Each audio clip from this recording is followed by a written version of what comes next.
Olá, diretor, diretora de escola de música, é um prazer ter você aqui.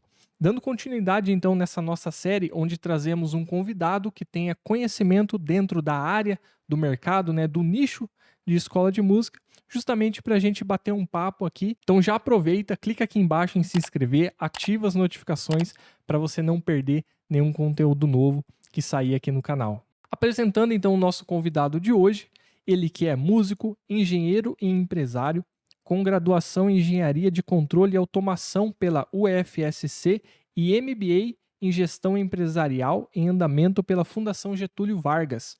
Empreendedor desde cedo, abriu 2 empresas de desenvolvimento de software ainda na faculdade e hoje é CEO da Emuses, empresa focada exclusivamente no desenvolvimento das escolas de música através da tecnologia, que já conta aí com mais de 650 escolas de música atendidas.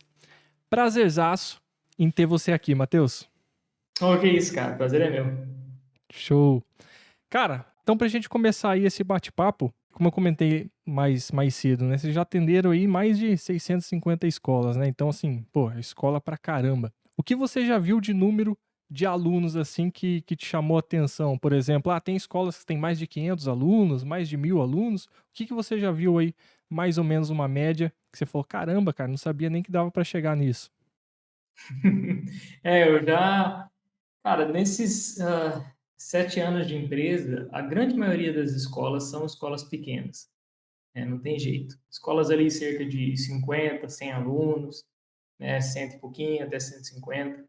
As escolas que passam de 200, de 300, já são fora da curva, assim. Agora, escola grande mesmo, é até engraçado, porque nossa tabela de valores, o valor da mensalidade do sistema varia de acordo com o tamanho da escola. Nossa tabela, ela só chegava até 500 alunos. E por muitos anos ela só chegava até 500 alunos, sabe? Porque não tinha escola maior que isso. Até que faz uns 2 anos a gente começou a conhecer algumas escolas que fugiam da curva, assim. Então a gente tem hoje uma escola com mais de 1.000 alunos, acho que 1.100. A gente tem outra com 1.500. E assim, são uns monstros de escolas. Enfim, não são escolas de música tradicionais também. Também a gente tem alguma relação com alguma outra entidade, alguma coisa assim, sabe? Mas é raro, existe, mas é muito, muito, muito raro. Passar ali de 600 clientes assim é muito, muito difícil. Pô, que legal. Até, até, até essas escolas entrarem, os maiores clientes que a gente tinha na casa ali dos 500, 600 alunos. Isso considerando uma escola só, né? Porque a gente tem algumas franquias, alguns grupos que aí entram várias escolas da mesma marca, né? Digamos assim. Aí se Aí se somar, aí dá somar. bastante. É.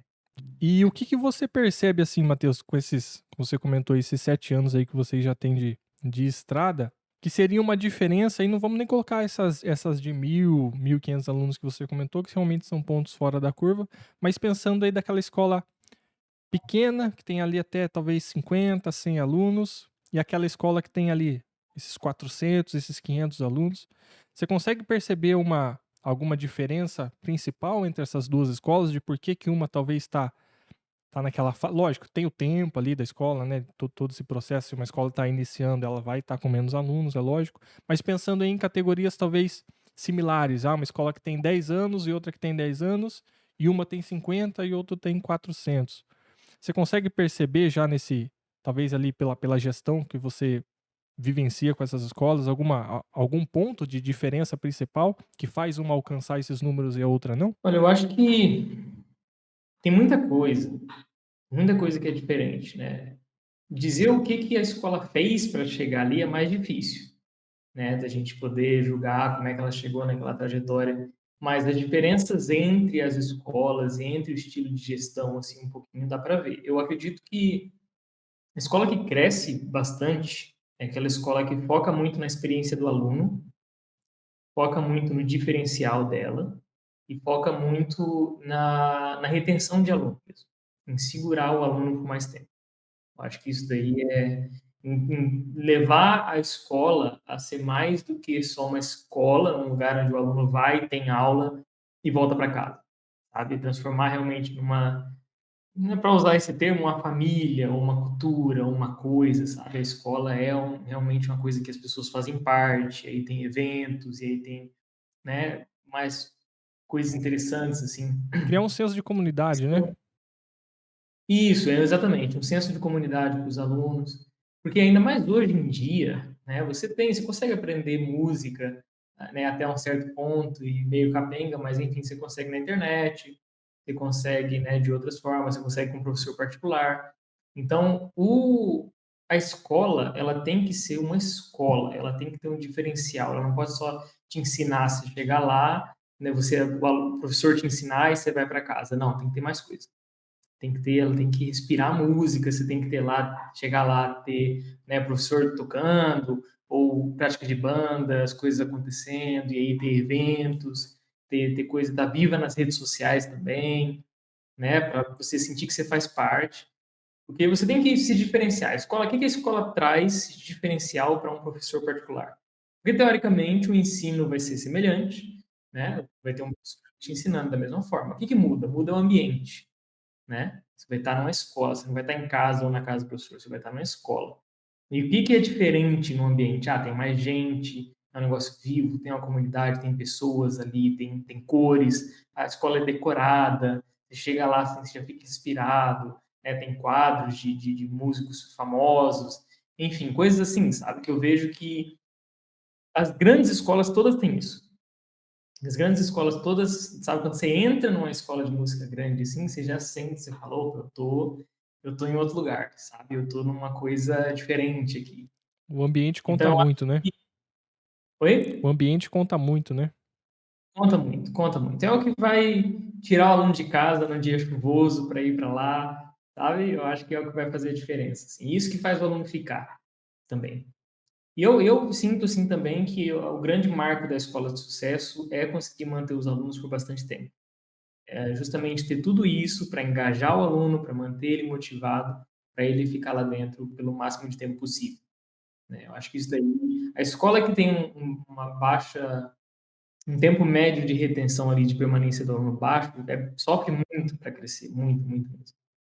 Show. Então eu acho Uma que isso coisa é também que eu acho, que eu acredito que não deva acontecer, ou se acontece, vai ser alguma exceção, é de uma escola eu presa chegar nesse ponto, né.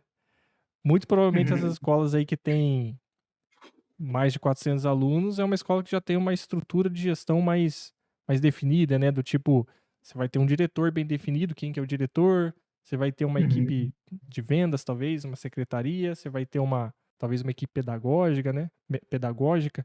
Então acho que dificilmente você vai encontrar o diretor faz tudo, muito difícil conseguir chegar nesse ponto, né. Sim, sim. É, então, esse é o grande paradoxo do empresário, né, da pessoa que está na eu presa, porque ela precisa delegar coisas para poder crescer, né? Então, se o cara tá ali, tá pagando conta, tá cobrando, tá vendendo, tá fazendo tudo, né? Tá dando manutenção, tá limpando os instrumentos, tá?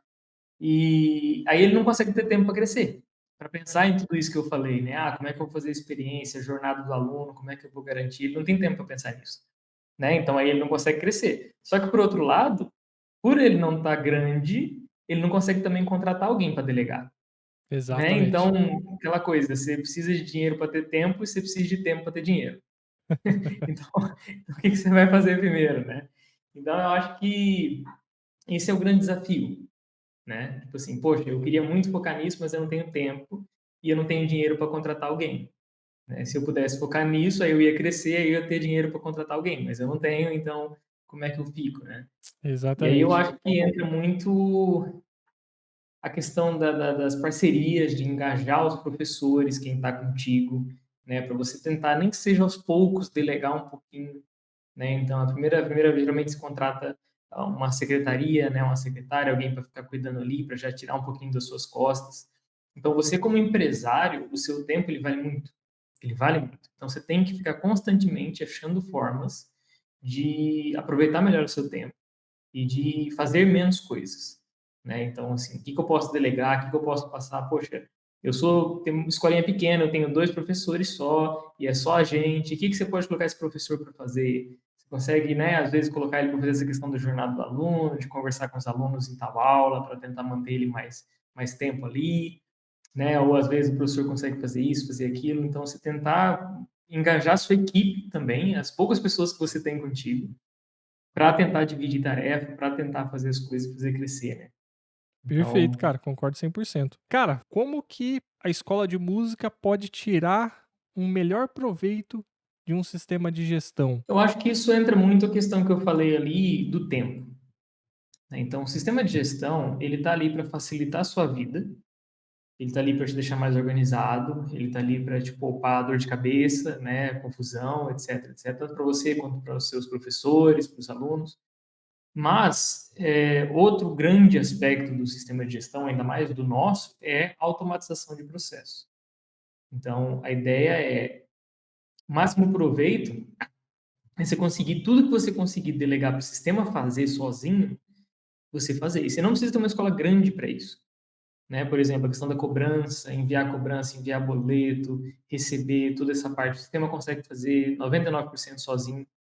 A parte de cancelamento, gestão de reposição de aula, o sistema consegue fazer sozinho, né? Então, o aluno pode cancelar pelo aplicativo, ele não precisa falar contigo, e aí o sistema, se coloca uma regra e o sistema automaticamente já define se aquela aula vai poder ser reposta ou não, né? Então, por exemplo, tem escola que tem muito esse tipo de regra.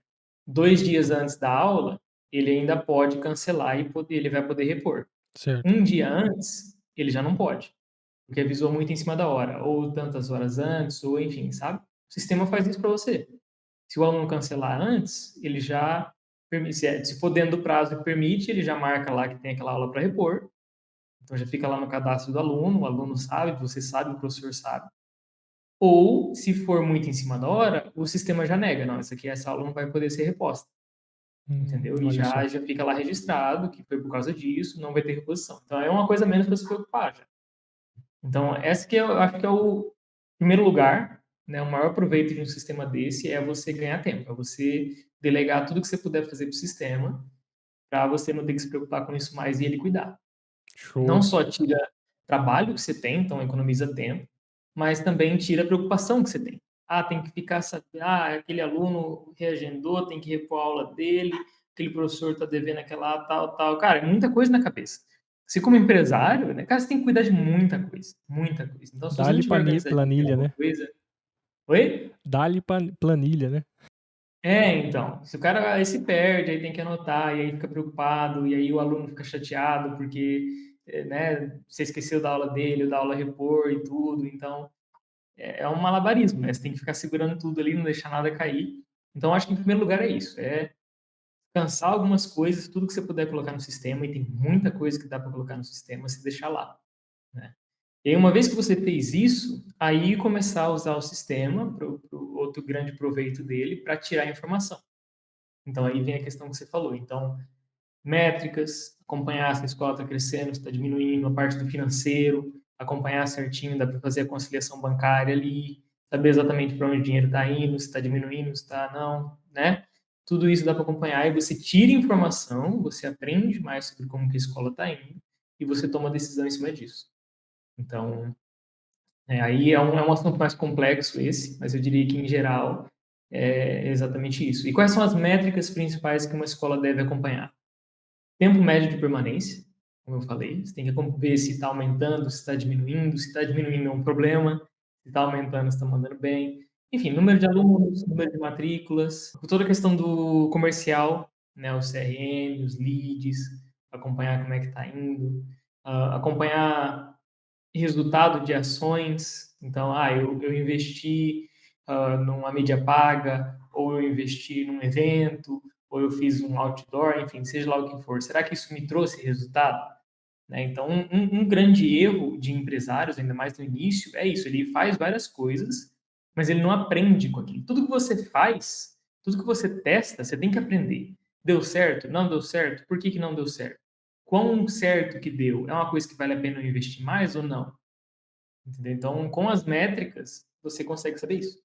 Você consegue saber se deu resultado, você consegue saber se não, e por aí vai, né?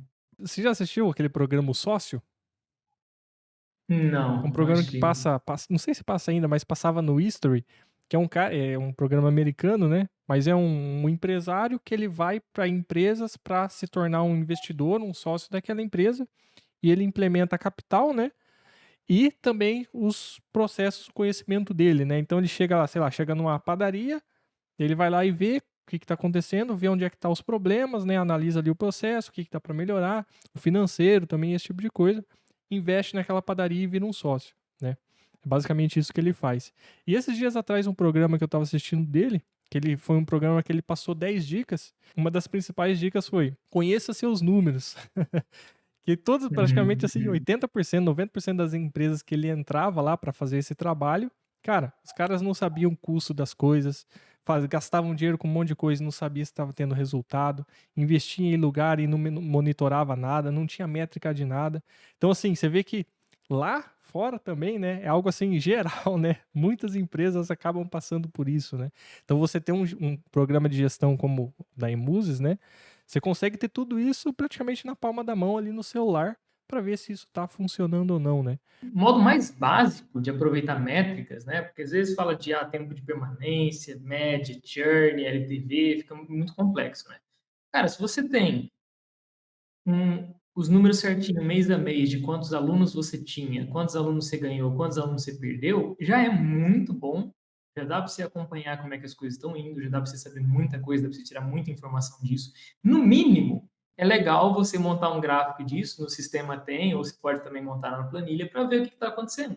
Aí você consegue olhar para trás no final do ano e falar, nossa, olha só, tá aumentando meus alunos, ó.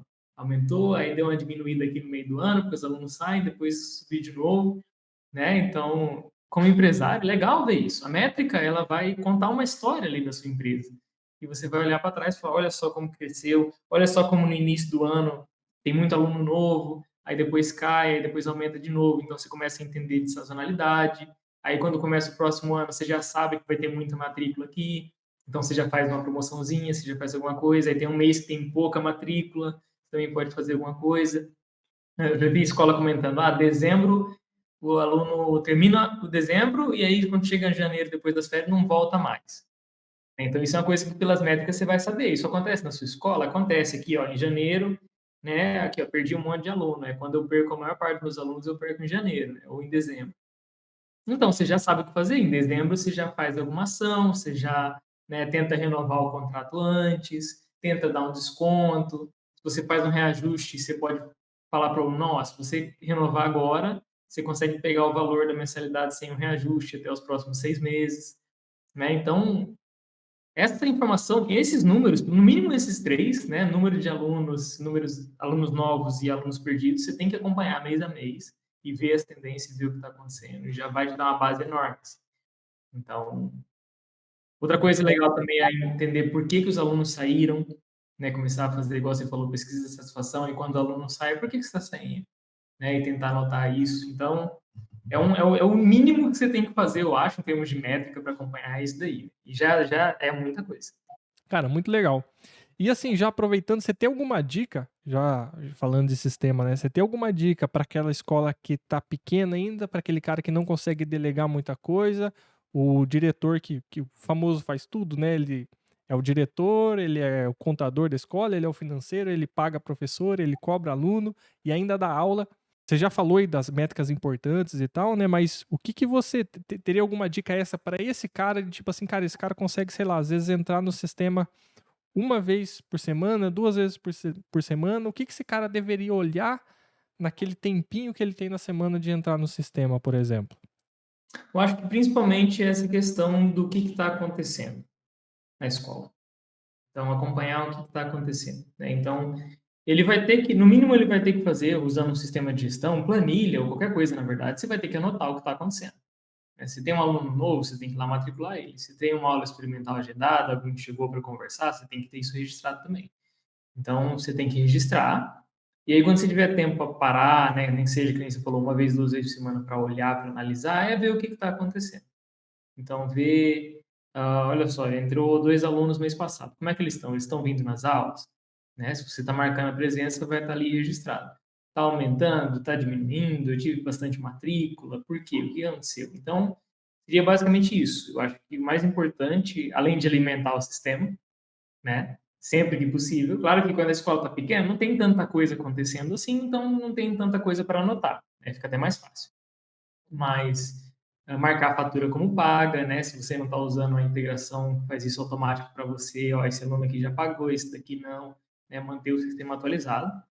Isso é um desafio também, ainda mais quando você está no início, né? Isso é uma coisa com planilha, a mesma coisa com qualquer coisa, você tem que anotar todo dia. Daqui a pouco você passa uma semana sem anotar, e você volta lá e tem um monte de coisa para anotar. Aí você fica, putz, tem que passar 2 horas escrevendo tudo aqui. Então, primeiro ponto é, seja consistente na anotação e registro de anotar tudo que está acontecendo. E o segundo ponto é acompanhe os relatórios para saber o que está acontecendo também. Né? Às vezes no dia a dia anotando ali, você não sabe, mas aí olhando para trás, você fala, nossa, como teve bastante matrícula no mês passado. Né? Ou, nossa, como eu perdi muito aluno no mês passado. Ou então, né, saber o que está acontecendo. Acho que essa é a principal dica do início. Né? Além, claro, da que eu falei também, que é tentar automatizar tudo que você puder na sua empresa. Cada pessoa que chega para conversar na escola tem que anotar, e aí você anota também como ela chegou, como ela conheceu. Cara, isso é muito importante, justamente porque aí você consegue entender o que está dando certo e o que não está dando certo. Ainda Exato. mais no início, né? Você tem que testar. Então pode ser que no início, todo aluno que chega na secretaria para conversar, ou manda mensagem no WhatsApp, ou manda mensagem no Instagram, né? Ou preenche formulário na internet. Como que você conheceu a escola? Ah, foi indicação. Ah, foi, eu vi na fachada. Ah, eu vi no Google. Então, você entender o que está acontecendo? De onde que meus alunos estão chegando aqui? Ah, a maioria está vindo por indicação. Então, vamos incentivar isso. Vamos conversar com os alunos para eles indicarem mais. Ou não, a maioria está vindo pelo Google Maps. Ah, então eu posso fazer isso. Então, entender, né, o que está acontecendo. Por menor que seja a escola, quanto mais você entender como as coisas funcionam, da onde o aluno está vindo, por que o aluno está saindo, né, se o aluno está satisfeito ou não, o que ele gosta, o que ele não gosta, é isso que vai te dar munição, é isso que vai te dar material para você crescer. Né? Boa. Então, você tem que entender, tem que entender. Fazer o diagnóstico médico ali, né, basicamente. Isso, exatamente, exatamente. Cara, qual sua opinião sobre aula experimental? Deve ser cobrada ou não? Eu imagino que deva vir um depende aí logo em seguida, né? Mas vamos lá, quero saber aí o que atendendo aí essas mais de 650 escolas, imagino que deve ter de todo jeito, né? Escola que nem dá aula experimental, desde escola que cobra, escola que não cobra, enfim. Como que você enxerga essa questão aí? Sabe que eu já vi até escola que dá um mês grátis. Não é uma aula experimental, são 4. A Caramba! pessoa faz o primeiro mês ali, e aí ele decide se vai ou não. Então, eu acho que. Ah, eu já vi também uma escola que dá o primeiro mês não grátis, mas cobra. Né? Então fica também sendo uma aula experimental cobrada, só que são quatro aulas ali. Então ele paga um pouquinho a menos. É como se fosse uma mini mensalidade que ele paga, como uma introdução à escola, e aí se ele ficar, se ele gostar, aí ele passa a pagar mais caro. Legal. Né? Eu acho que foi até numa live que foi uma escola que comentou isso. Que faz Que ela um falou que mês aí de aula o aluno experimental? É isso? Um mês um experimental? mês de aula experimental. É. Inclusive, eu não tenho certeza se é de graça, eu acho que eu confundi, eu acho que é pago mesmo. Mas é um valor bem menor a mensalidade. Ahn, por quê? Porque, às vezes, uma aula só não dá para o aluno sentir. Então, você coloca um pouquinho mais de aulas para ele experimentar, num valor mais baixo, e aí... E assim, aparentemente está dando certo para a escola. Então, aí vem a minha resposta para a sua pergunta, né? Tem que experimentar, Uhum. tem que experimentar. Tem escolas que fazem isso, tem várias modalidades diferentes, como a gente falou, né? Tem você não cobrar, tem você cobrar um valor e é isso, tem você cobrar um valor que é descontado na matrícula depois, né? Tem você cobrar um valor considerável ou você cobrar um valor que seja irrisório, assim, só para aumentar a taxa de participação da aula experimental. Tipo assim, não é um valor que vai pagar o professor, não é um valor, sei lá, R$ 10, R$ 15, sabe? É um valor ali que vai só ajudar um pouquinho no caixa da empresa, mas a principal função desse valor é você incentivar o aluno a não faltar, a você diminuir aquele tal de marcar a aula experimental e não vir. Né? Na teoria, se você cobra um valorzinho ali, é mais difícil do cara não ir porque ele faltou, ele gastou o dinheiro dele ali, né? Então a pessoa sente que ela está perdendo, então ela Exatamente. vai. Então, assim, tem várias coisas diferentes que você pode fazer. E a única conselho decente que eu posso dar é experimenta. Porque vai mudar dependendo da escola, vai mudar dependendo da cidade, vai mudar dependendo, né, de tudo, assim, do seu público. Então tem que experimentar, mas a maioria, até onde eu sei, a maioria das escolas não cobra Não pela cobra, aula né? experimental, não É, cobra. eu já vi alguns, algumas questões, né, relacionadas a isso de pessoas que defendem com ferro e fogo, assim, a cobrança e outras pessoas que defendem a aula gratuita, né? E como você bem Uhum. comentou, né, tudo depende ali se está funcionando ou não para aquela escola, né? Então eu acho que realmente Exato. não tem talvez um melhor modelo ou um definitivo, mas Uhum. eles têm funções diferentes, né? No meu ponto de vista, assim, eu vejo a aula experimental gratuita como uma oferta muito boa, né? Pô, você pode fazer uma aula experimental gratuita, né? Uma aula experimental grátis. Então isso é muito forte, né? Na questão de chamar atenção e de atrair pessoas, né? Atrair um público. Só que tem o lado negativo de que talvez traga muitos curiosos, né? Pessoas que só vão ali no impulso ou que quer fazer uma aula experimental, mas não tem muito interesse de continuar, coisas nesse sentido. E a aula cobrada acaba de alguma forma filtrando um pouquinho, né? E deixando talvez esse Uhum. cara que fosse só curioso, só que marcaria por marcar, tendo que já tirar algum dinheirinho do bolso, por mínimo que seja, esse cara talvez já nem avançaria essa etapa, né? Ele já nem faria a escola, entre aspas, perder esse tempo de agendar a aula, né? Então acho que depende muito realmente do Exato. momento da escola, né? Em que momento que ela tá, se faz sentido ou não para aquele momento, mas de fato definir se tem um melhor ou não, eu acho bem difícil de fazer. É, quando que eu diria que é uma boa ideia você, se você não cobra, por exemplo, e você quer experimentar cobrar? Se você vê que você está tendo muita aula experimental e pouca matrícula, está na hora de você experimentar cobrar, entendeu? Porque aí você acaba gastando, porque querendo ou não, você tem que pagar o professor, né? O professor está dando a hora dele ali para dar aula, então você vai ter que pagar, e aí você está gastando muito dinheiro com isso, ou muito tempo dos seus professores, ocupando horário, ocupando sala, e aí não reverte matrícula. Então você vai lá e começa a cobrar. E justamente isso que você falou, isso vai dar uma filtrada. Não é Uhum, qualquer alegre que vai chegar ali para fazer aula experimental se ele não tem nem chance de matricular. Né? exato. Então, em termos de métrica, o que a gente observa? Sua taxa de marcação de aula experimental vai diminuir. Porque não é todo mundo que vai marcar mais. Agora que é pago, não é grátis, né? Grátis até injeção na testa. Ah, não, agora é pago. Ah, então peraí, aí vai ter menos aluno marcando aula experimental, mas por outro lado, a sua taxa de matrícula depois da aula experimental vai aumentar. Tende a ser maior, Então vai exatamente. ter menos aula experimental proporcionalmente e mais matrículas proporcionalmente. Agora, se isso vai, o número de matrículas em si vai aumentar ou diminuir depois, aí é isso aí que você tem que testar. Exato, Isso aí que você não sabe, né? exato. Então, Show. outro ponto que eu queria dizer também é que tem outro assunto que não é se vai cobrar ou não, mas é o tamanho da aula experimental. Até para Legal. economizar com o professor e tudo, eu já vi escolas que dão uma aula experimental que ela é menor, ela é meia hora só, ou 20 minutos só. Eu, particularmente, não falo isso com base em experiência, como, né, acompanhando as escolas, mas como aluno, eu diria que você dar essa aula experimental pequena não é uma boa ideia, porque não dá para você sentir realmente em 20 minutos ali, meia hora, como é que é a aula, não dá para o professor se conectar com o aluno. Não só é ruim para o aluno, porque ele não consegue julgar tão bem se ele vai querer continuar ou não, mas é ruim também para você, porque em meia hora você não vai dar tempo do professor conversar com o aluno, entender os interesses, entender o objetivo, se conectar com ele, já mostrar um pouquinho da onde esse professor vai conseguir levar o aluno no futuro. Então, eu Boa. acho que a aula experimental muito pequena também não é uma boa. Melhor você fazer uma aula normal e cobrar do que você dar uma aula pequena de graça. É o que eu acho. Show. Cara, próxima pergunta aqui. Você já viu de perto, assim, algum crescimento fora da curva? Parecendo esses casos aí que a gente comentou anteriormente? Por exemplo, sei lá, é uma escola que começou a trabalhar aí com o sistema de vocês, começou pequena lá com seus 50, 80 alunos e com o passar dos anos ela alcançou esses valores mais altos aí, como 400, 500 alunos. Você já acompanhou algo nesse sentido? Eu acho que nesse nível de 400 alunos, 500 alunos, eu acho que não. Eu acho que escolas que chegam nesse tamanho precisam de um tempo, né? Não tem jeito.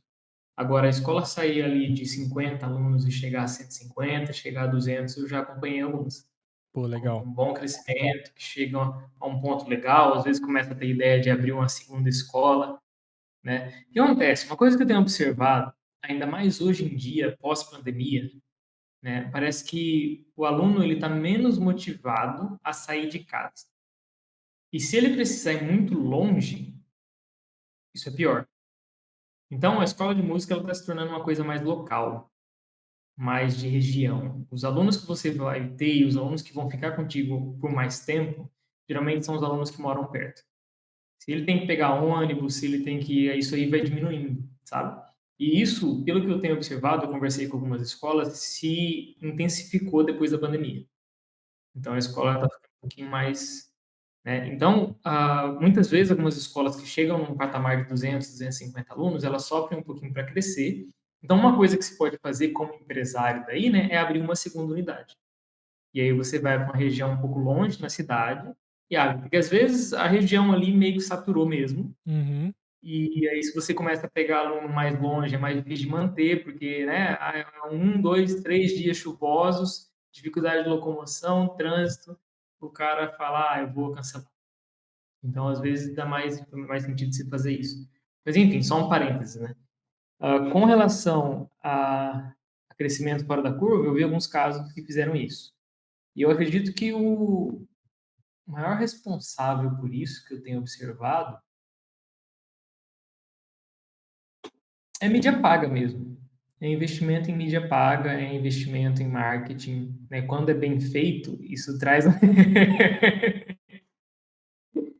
mas é verdade, cara, Mensagem isso subliminar, né? é bem Mensagem interessante. subliminar.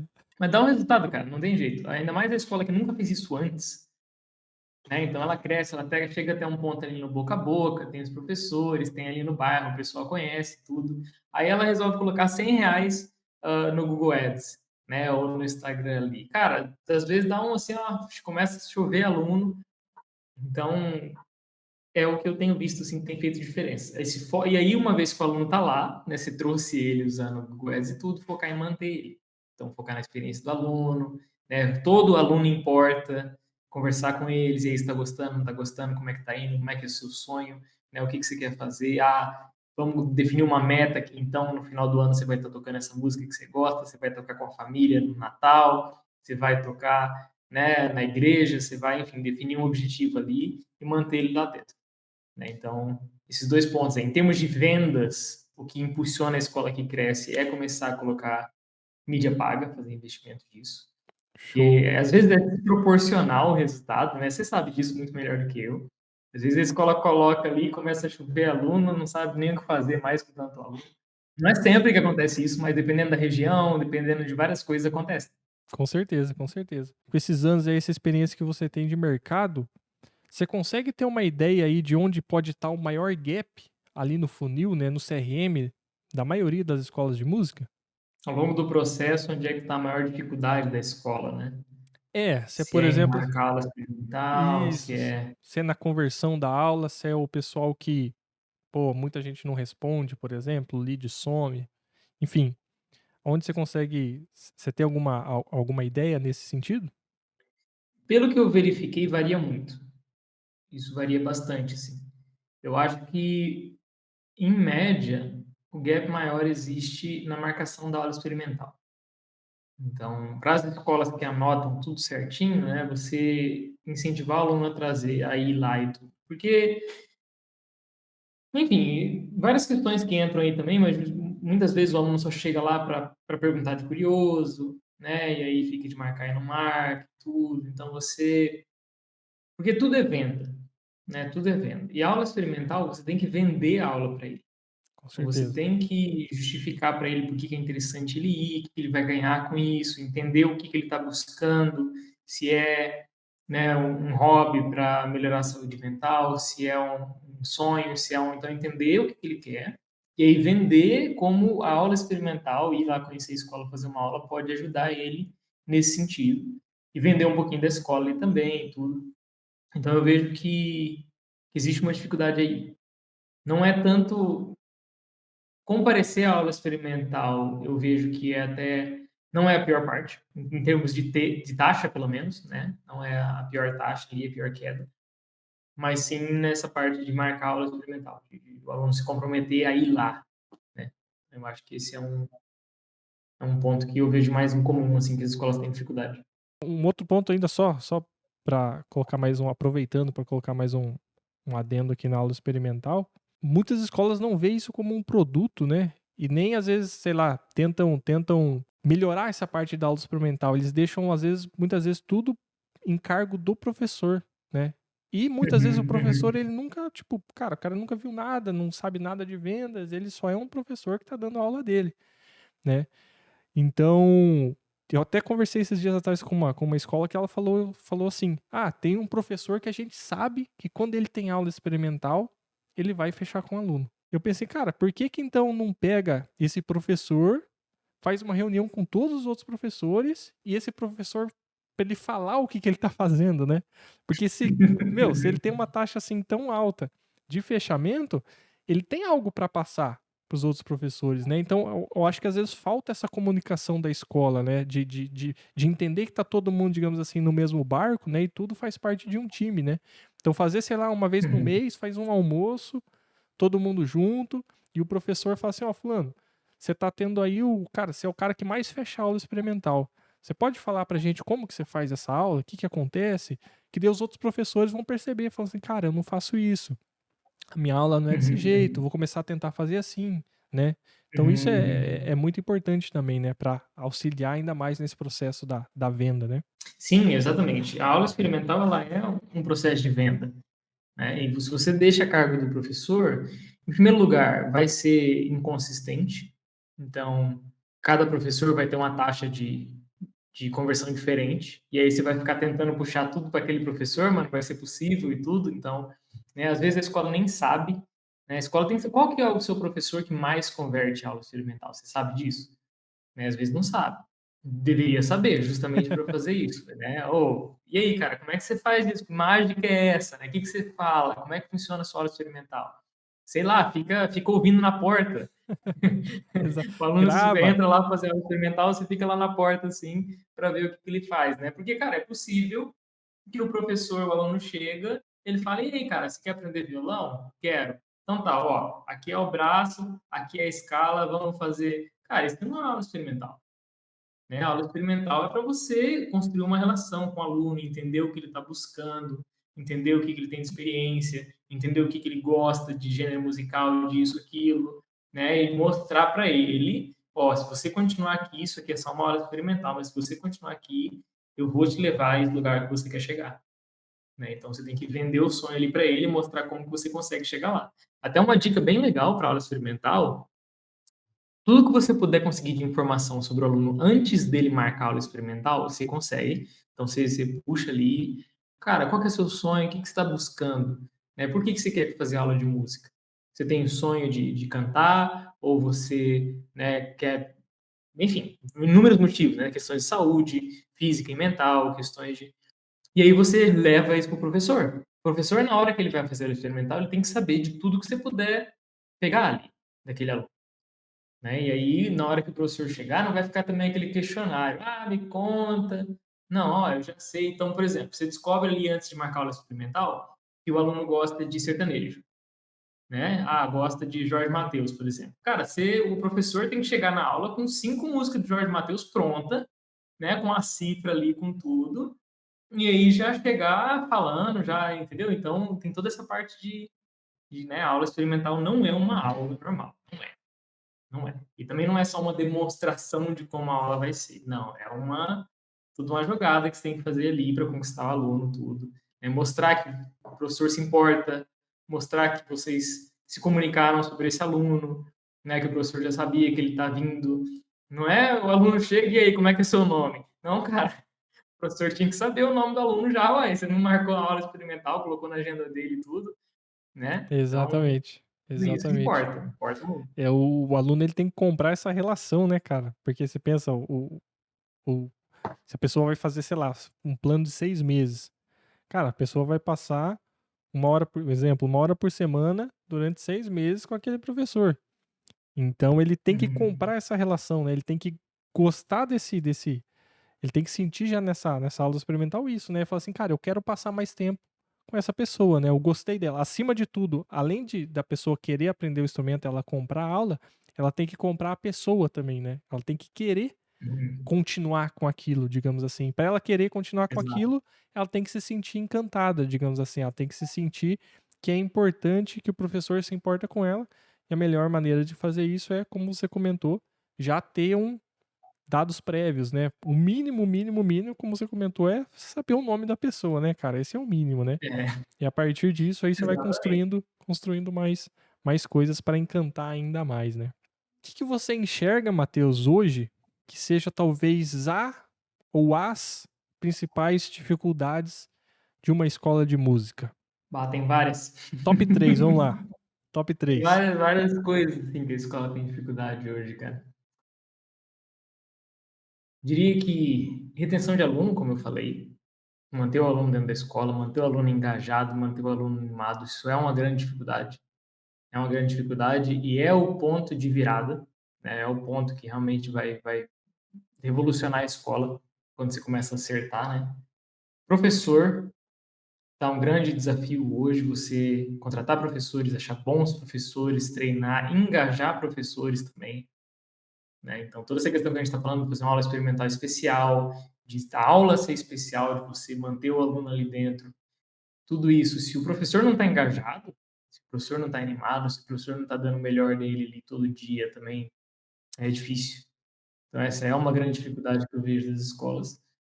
E a questão estratégica também, gestão estratégica, né, olhar, sair um pouquinho do dia a dia do negócio, olhar mais alto nível, planejar a longo prazo, meta de 1 ano, 2 anos, 3 anos, né, olhar para o negócio de fora, porque, né, querendo ou não, até a escola chegar num certo ponto, é você que está fazendo tudo.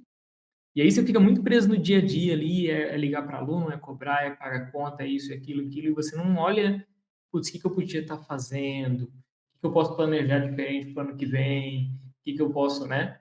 Então, essa é uma grande dificuldade das escolas também, sair da operação. É você que é dono do negócio, assim que possível, você tem que ir se tirando da operação, né. Dentro do possível, automatizando ou colocando alguém para fazer e tudo, você tem que ir saindo da operação e indo mais para a parte de gestão estratégica, alto nível. Então essa é outra grande dificuldade das escolas.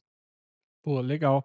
Isso aí, cara, que você falou, o ideal é realmente tentar tirar um pouquinho o pé do operacional e conforme você vai saindo, você vai percebendo coisas que precisam ser feitas, né. Desde que, sei lá, Uhum. tem um trincado no teto que você nunca viu, você fala assim: "Cara, preciso arrumar isso. Tá faltando tal coisa na escola, eu preciso ir atrás disso. Ah, o instrumento tá detonado, preciso trocar alguma coisa. Cara, vou fazer isso". Enfim, você vai aparecendo coisas, o que não falta é coisa pra fazer, né. Então, tipo assim, se Não você falta coisa para fazer. sair do operacional, com certeza ficar sem fazer nada é algo que tá fora de cogitação, né.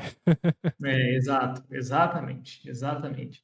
Eu acho que uma coisa que eu até falei na live recentemente, o que você faz, o método que você pode utilizar para fazer uma escola de excelência, uma escola top, é você procurar tudo que não está top, tudo que não está de excelência e ir lá e arrumar. Então, né, você não sabe exatamente o que fazer, eu já vi questionamento assim das escolas também: "Ó, eu estou com tempo, ou eu estou com sobrando um pouquinho de dinheiro no final do mês, o que que eu faço? Eu contrato mais gente, eu compro instrumento, eu invisto em marketing, eu faço isso, aquilo e tudo". E eu sempre essa é a abordagem que eu uso no meu negócio também, né, em música. O que que tá ruim? Onde é que tá fraco? Onde é que a perna tá, né, qual das pernas da mesa aqui que tá mais fraquinha? O que que eu posso fazer para arrumar? Porque se você arruma tudo que tá ruim, você vai ficar com uma coisa boa. No final, se você tirar todos os defeitos, no final vai ficar uma coisa perfeita, né. Então, a ideia é essa, a ideia é você olhar para o seu negócio e ver o que que não tá legal, que nem você falou: "Ah, um instrumento, um rachadinho na parede, poxa, essa parte aqui da escola tá um pouco simples demais", ou, né, "Parece uma casa isso aqui, não parece uma escola, o que eu posso fazer?". Cara, vou colocar um quadro do B.B. King gigantesco aqui, outro do Steve Vai aqui, outro do Slash aqui, né, vou pendurar alguma coisa, vou Várias coisinhas você pode fazer assim, por exemplo, né, aqui eu tô falando do ambiente, que eu acho que é muito importante, que é muito legal, que ajuda você a se diferenciar de um professor particular, né. Com Cara, certeza. faz um negócio super simples, pega um quadro, uma coisinha de madeira, uma estante, coloca umas baquetas ali penduradas, essa baqueta velha mesmo, gasta, que você não quer usar mais, põe lá, decora, faz uma florzinha com as baquetas, assim, aquela coisa simples, né, e aí você vai colocando na escola. Então é isso, é olhar o que não tá legal. Ah, meu Instagram não tá legal, né, tá meio parado, ou as fotos, cara, vou lá arrumar o Instagram. Aí, putz, e agora? Ah, o Google Maps não tá legal, né, o Google Meu Negócio ali. Ou a fachada podia ser melhor. Então é isso, é você olhar em volta e ver o que que não está legal e melhorar. E isso aí Preciso com de um o sistema de tempo, gestão. né, Preciso de um sis tô gastando horas e horas com planilha, né, eu já vi muito relato de dono de escola falando: "Cara, eu não tinha final de semana, meu final de semana era um monte de caderninho, eu ajustando coisa, correndo atrás da agenda e tal". Aí você coloca o sistema, né, então, cara, você está gastando muito tempo com essas coisas, pega um sistema de gestão, ou explora mais o que o sistema tem para te oferecer, outras coisas que você podia economizar também, né. Então vê onde é que está o calcanhar de Aquiles, onde é que está a fraqueza do seu negócio, vai lá e arruma. E aí você repete isso para sempre. Acha que tá ruim, arruma. Acha que tá ruim, arruma. E assim vai indo. E você vai Então, descobrindo novas coisas que estão ruins, né. Que você nem vai, sabia que vai. estavam ruins e você descobriu porque você começou a prestar atenção, né. Exato, exatamente. A dificuldade que eu tenho no meu negócio hoje é priorizar as coisas que estão ruins.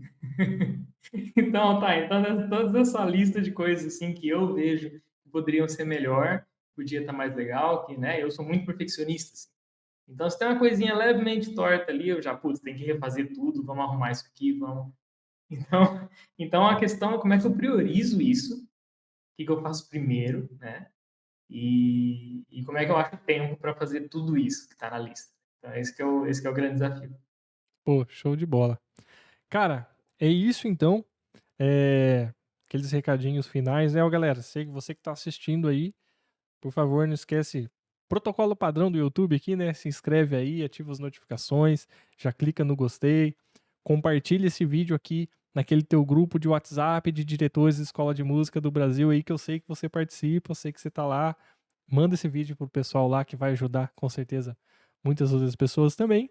E agradecer aqui novamente o Matheus aí por ter dedicado esse tempo aí para estar trazendo esse bate-papo, esses insights aí que eu tenho certeza que vários de vocês que estão assistindo aí vão estar anotando aí várias coisas, né? Então, obrigado, Matheus, aí pelo teu tempo, pela disposição. Realmente foi um conteúdo que com certeza vai agregar muito. Oh, beleza, eu que agradeço a oportunidade, cara. Acho muito legal isso que você está fazendo, gravar esses vídeos e levar esse conteúdo para as escolas, acho muito legal mesmo. E, enfim, tanto eu quanto você estamos aqui, né? A gente tem nossa empresa justamente para ajudar esse segmento, né? Que é um segmento maravilhoso que eu adoro trabalhar junto.